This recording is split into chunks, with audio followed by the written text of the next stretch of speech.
นะโมตัสสะภะคะวะโตอะระหะโตสัมมาสัมพุทธัสสะนะโมตัสสะภะคะวะโตอะระหะโตสัมมาสัมพุทธัสสะนะโมตัสสะภะคะวะโตอะระหะโตสัมมาสัมพุทธัสสะអំពីបទនមស្ការដោយសង្ខេបបែបខ្លីនេះខ្ញុំប្រកាសណាធម្មភាពនឹងសម្ដែងតអំពីសតនបិដកភាគ40អង្គុត្រនិកាយទុក្កនិបាតដែលសម្ដែងអំពីភូមិរបស់អសប្បុរសនិងសប្បុរសណាពេលនេះគឺសម្ដែងអំពីសប្បុរិសភូមិវិញម្ដងព្រះដមេពភាព្រះអង្គសម្ដែងថាមនីភិក្ខុទាំងឡាយដូចម្ដេចដែលហៅថាសប្បុរិសភូមិមនីភិក្ខុទាំងឡាយដែលហៅថាពុរិសភូមិឬក៏ភូមិរបស់សប្បុរសហ្នឹងគឺជាបុគ្គលដែលដឹងនៅឧបការៈគុណដែលអ្នកដទៃធ្វើដល់ខ្លួនហ្នឹងហើយនឹងបានធ្វើតបនៅឧបការៈគុណរបស់គេនឹងឲ្យប្រកបឡើងណាអញ្ចឹងបុគ្គលដែលជាសប្បុរសហ្នឹងមានន័យថាបុគ្គលដែលជាកតញ្ញូកតវេទីណាគឺការដឹងគុណគេហើយបានធ្វើតបនៅសេចក្តីល្អនឹងវិញនឹងហៅថាបុគ្គលសប្បុរសឬក៏សប្បុរិសភូមិនឹងណាហៅថាសប្បុរិសភូមិណាអញ្ចឹងសេចក្តីល្អរបស់គេនោះណាមិនចាំបាច់គេធ្វើណាមិនចាំបាច់និយាយថ្មីទៅដល់គុណលោកឪពុកអ្នកម្ដាយដែលប្រមាណមិនបានទេណាត្រង់នេះលោកសម្ដៅថាសំបីតែរបស់បន្តិចបន្តួចដែលគេធ្វើសេចក្តីល្អមកកាន់យើងហ្នឹងឯងណាយើងត្រូវតែដឹងនៅគុណហ្នឹងដឹងនៅសេចក្តីល្អហ្នឹងហើយនឹងបានធ្វើតបស្នងវិញណាធ្វើតបស្នងវិញនេះឯងហៅថាកតញ្ញូកតវេទីនឹងកតញ្ញូគឺដឹងគុណហ្នឹងសំបីតែគុណដែលគេធ្វើដែលគេជួយណាទំនុកបំរុងយើងក្តីហ្នឹងសំបីតែរបស់ហ្នឹងតិចតួចណាពីព្រោះលោកមិនកាត់ទៅដោយតម្លៃរបស់ទ្រព្យដែលគេជួយទេគឺអាស្រ័យទៅលើគុណធម៌គុណធម៌ដែលគេមានចិត្តមេត្តាករុណាមកលើយើងហ្នឹងហើយបុគ្គលហ្នឹងដឹងនៅសេចក្តីល្អរបស់គេហ្នឹងហៅថាកតញ្ញូណាมันចាំបាច់និយាយថ្មីទៅដល់គុណលោកពុកអ្នកម្ដាយដែលធំប្រមាណមិនបានទេណាហើយបុគ្គលនោះបានធ្វើតបវិញណាលោកថាបានធ្វើតបនៅសេចក្តីល្អនោះវិញហៅថាជាសប្បុរសផងដែរណានេះចំពោះបុគ្គលដែលជាកតញ្ញូនិងកតវេទីហ្នឹងកតញ្ញូហ្នឹងប្រែថាដឹងនៅឧបការៈដែលអ្នកដទៃធ្វើដល់ខ្លួននិងបានធ្វើតបនៅឧបការៈនោះវិញហៅថាកតវេទីណាធ្វើតបនៅគុណហ្នឹងអញ្ចឹងមានរឿងដែលជាពុគលតិដ្ឋានណាពុគលតិដ្ឋានហ្នឹងរឿងលើកនៅក្នុងនៅប្រជុំជាដកភាគ2ដែលនិយាយអំពីរឿងបរោះលិចសំពៅណារឿងហ្នឹងមាន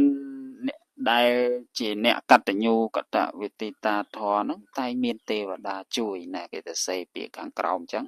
ថាអ្នកមានកតញ្ញូកតវេទីតាធរហ្នឹងតែមានទេវតាជួយ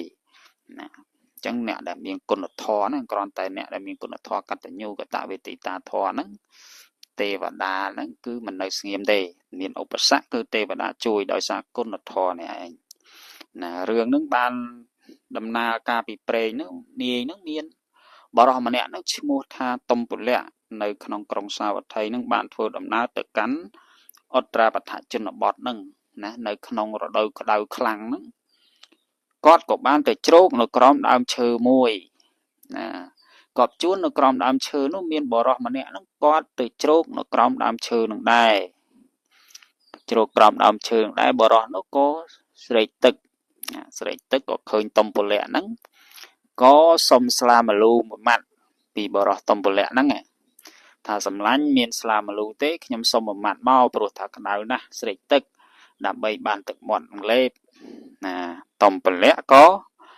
ឲ្យមលូស្លាហ្នឹងមួយម៉ាត់ទៅដល់បរិសដែលទៅជ្រោកមុនហ្នឹង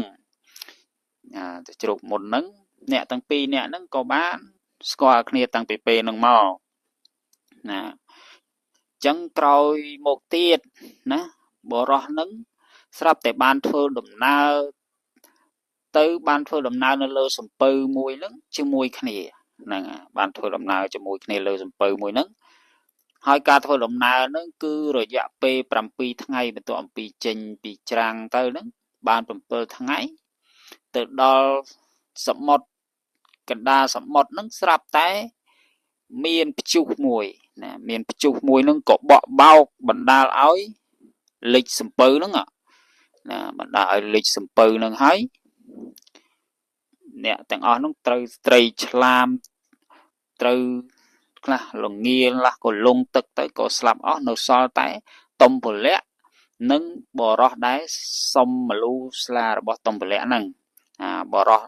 ដែលសុំស្លាមលូហ្នឹងគាត់បានក្តារមួយបន្ទះហ្នឹងក៏ហែលបណ្ដែតខ្លួនទៅហើយតុមពលៈហ្នឹងក៏ហែលដោយដៃទទេទៅណាអញ្ចឹង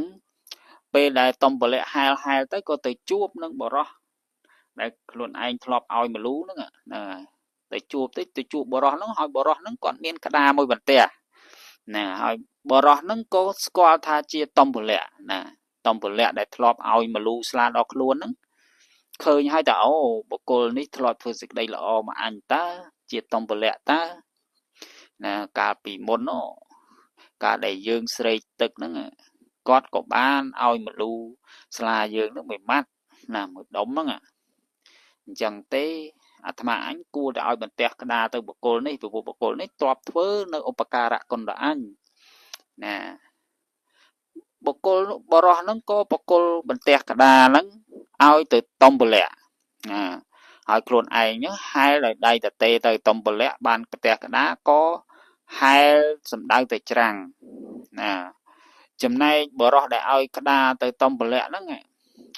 ដែលគាត់ឲ្យក្តារទៅគេហើយគាត់ក៏ហែលដោយដៃទទេទៅក៏អស់ហត់លហិតលហើយដៃជើងក៏អស់ខ្យល់ទៅរៀបនឹងស្លាប់ទៅហើយស្រាប់តែមានទេវតារក្សាសមុទ្រហ្នឹងណាទេវតារក្សាសមុទ្រហ្នឹងបានឃើញនៅសេចក្តីល្អរបស់បុគ្គល2នាក់ហ្នឹងណាតុមពលៈមួយនិងបរោះដែលសុំស្លាមលូហ្នឹងណាឃើញសេចក្តីល្អហ្នឹងឃើញបុគ្គលដែលមានគុណជាកតញ្ញូកតវិទីតាធម៌ហ្នឹងហើយបុគ្គលម្នាក់ទៀតនោះចេះធ្វើទានណាអញ្ចឹងទេគាត់ឃើញសេចក្តីល្អរបស់បុគ្គល2នាក់ហ្នឹងធ្វើឲ្យទេវតារក្សាសមុទ្រហ្នឹងមិនអាចនៅស្ងៀមបានទេណាពីព្រោះបុគ្គលដែលមានគុណធម៌ហ្នឹងគឺទេវតាតែងតែមិនមើលបំណាំទេណាពេលនោះទេវតាក៏បានស្រង់បរោះហ្នឹងដាក់មកឯឆ្នេរមកខាងទៅណាដល់ពេលបានដាក់មកឆ្នេរមកខាង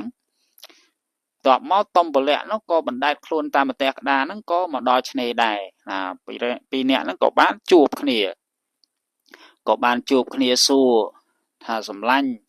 ហេតុអីឯងមកដល់ច្រាំងលឿនម្លេះណាបរោះតុមពលៈហ្នឹងសួរអញ្ចឹងថាសម្លាញ់ឯងហេតុអីទៅទេមិនក៏បានមកដល់ច្រាំងលឿនបរោះហ្នឹងថាខ្ញុំអត់ដឹងទេណាខ្ញុំហែលទៅអស់កម្លាំងពេកក៏សន្លប់ទៅស្រាប់តែដឹងខ្លួនឡើងហ្នឹងក៏មកនៅលើគោកឯនេះណា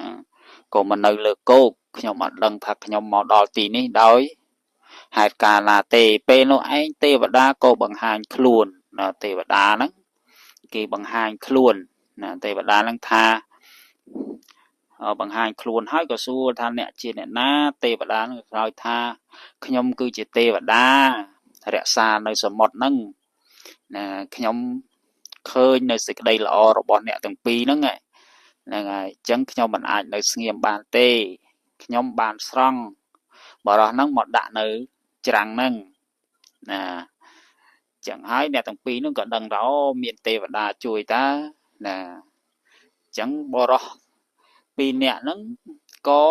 ទេវតាបានឲ្យនៅអាហារទឹកហ្នឹងបរិភោគដើម្បីមានកម្លាំងបន្ទាប់មកក៏ឲ្យនៅគ្រឿងអលង្ការសម្លៀកបំពាក់ដែលជាទឹកហ្នឹងទេវតាបានបកុលឲ្យបន្ទាប់មកក៏ឲ្យបុគ្គល2នាក់ហ្នឹងក៏ឲ្យបរោះ2នាក់ហ្នឹងទៅកាន់នៅក្រុងសាវត្ថីវិញទៅណានេះជាពុគលអតិថានដើម្បីលើករឿងមកបញ្ជាក់អំពីធម៌ដែលជាសប្បុរសហ្នឹងគឺបុគ្គលកតញ្ញូកតវិទីតាធម៌ហ្នឹងទោះជាមានឧបសគ្គក៏មានទេវតាហ្នឹងមកជួយដែរនេះឯងហៅថាបុគ្គលកតញ្ញូកតវិទីតាធម៌ធ្វើឲ្យទេវតាហ្នឹងមិនអាចមើលបំណាំអ្នកទាំងពីរនឹងបានទេណាសូមអនុមោទនា